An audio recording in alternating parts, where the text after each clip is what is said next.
Hello mga kasaging, nakoy pakita sa imuhang area nga akong gitan-aw nga pertigong ninduta para sa kuha. Ambot na sa imuha pero ang importante ani karon ato ang maisgutan ang fertilization program niya kung unsa ka nindot.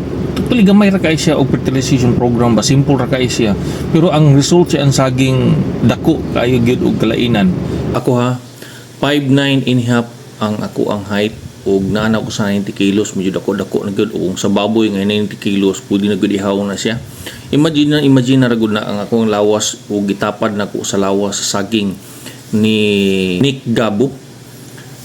Medyo dako gyud kayo ang lawas sa iyang saging. Siguro ang variety pud kay Tol William pud og kining Grand 9 pero kumpara sa saging nako kumpara sa iya unsa gyud kay kalainan ini sa program nganong dagko man kay iha tan-awar gud ning ihang puso pastilan kadako gud yung taon sa puso in tawon ang ihang hands diri 13 hands siguro iha na 12 10 ana 9 pinakababa sa iha napoy 8 pipila makita nato 8 7 nga pipila sa iha katong mga naapikihan tong mga naulahi pero kining kasagaran gud siya ang saging imong tanawon unsa di program nga gigamit niya nga pwede po nato sundugon. Kabulo ba ka nga pitin sayo na sa program nga yung gihimo? Sayo na kay ba?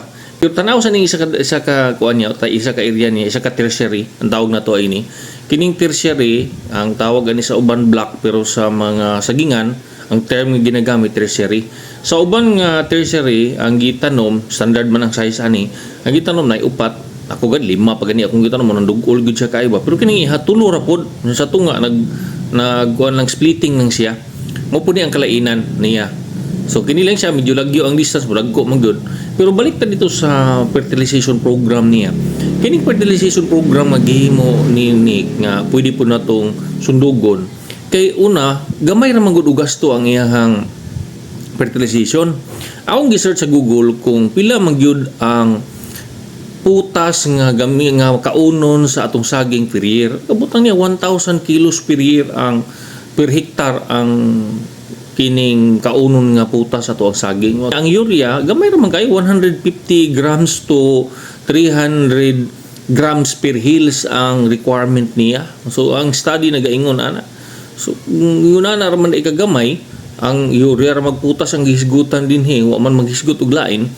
So pwede na nato sundugon din kay kini kang Nick every 20 days siya nag-aabono. Kanilang every 20 days siya nag-aabono og 2 bags per hektar sa putas, unya 2 bags food sa urea, unya 1 bag nga organic. Nga muna iyang gi-apply. Bad 5 ka sako lang, tuli 4 ra gani ang iyang gi-apply, ika-5 ang organic niya. So kung una na lang imong budget, pwedeng gamaya ra sa imong budget every 20 days pud lagi ang iyang application. So 20 to 25 days iha.